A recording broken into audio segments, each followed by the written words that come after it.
আসসালামু আলাইকুম ওরহমতুল্লাহি ওবারাকাতু। প্রিয় দিনদার ইমানদার মুসলমান ভাই ও বোনেরা, আজকের আলোচনা সবচেয়ে ভয়ঙ্কর চারটা হাদিস। এই হাদিসগুলো শুনবেন, অবশ্যই আপনাকে ভালো লাগবে। তো সম্মানিত প্রিয় ভাই ও বোনেরা, আমার চ্যানেলে নতুন হলে চ্যানেলটিকে সাবস্ক্রাইব করে দিবেন, লাইক ও কমেন্ট করতে ভুলবেন না। প্রিয় বন্ধুরা, আজকে যে চারটা হাদিস নিয়ে আমি বলবো, সে হাদিসগুলো খুবই গুরুত্বপূর্ণ এবং খুবই ভয়ানক। এই হাদিসগুলো শুনবেন এবং বাংলা আমি দিয়ে দিয়েছি, সম্পূর্ণ বাংলা। এই দেখে সর্বপ্রথম হাদিস হলো, যে ব্যক্তি অন্যের গুনহা নিয়ে খোঁটা দেয়, আল্লাহ তাআলা তাকে সেই গুনহা না করা পর্যন্ত মৃত্যু দেবে না।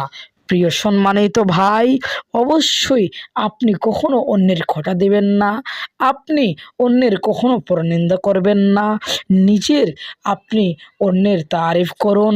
এবং দ্বিতীয়ত হচ্ছে, রাসূল সাল্লাম বলেন, মৃত্যুর পর তাদের মাথা পাথর দিয়ে ভাঙা হবে। যারা ফজরের নামাজ না পড়েই ঘুমিয়েছিল এবং যারা কোরআন গ্রহণ করে তা ছেড়ে দিয়েছে।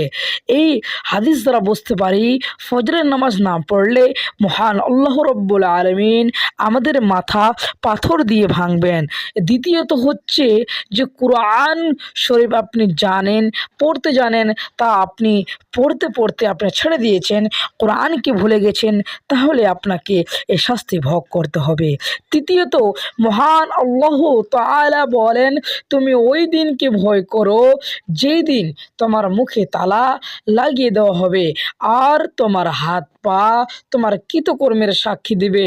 প্রিয় বন্ধুরা, কালকে কিয়ামতের দিন কেউ কারো হবে না, কেউ কারো সঙ্গী হবে না, একাই আপনাকে যেতে হবে।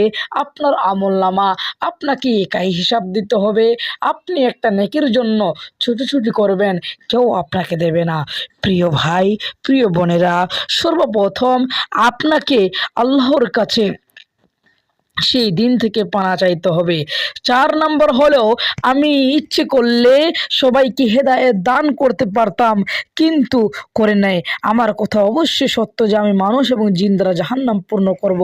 আল্লাহ রাব্বুল আলামিন চাইলে মানুষদেরকে হেদায়েত দিতে পারতেন, সবাইকে কিন্তু হেদায়েত দেননি। কারণ জান্নাত যদি পরিপূর্ণ হয়ে যায়, জাহান্নামে আবার কে যাবে? অধিকাংশ জাহান্নামী। নিজেদেরকে আমাদেরকে বাছাই করে নিতে হবে, জান্নাত যাব না জাহান্নাম যাব। প্রিয় ভাই ও বোনেরা, অবশ্যই আপনাকে জান্নাত যেতে হলে ভালো কাজ করতে হবে। আমার চ্যানেল নতুন হলে চ্যানেলটিকে সাবস্ক্রাইব করে পাশে থাকবেন। আসসালামু আলাইকুম।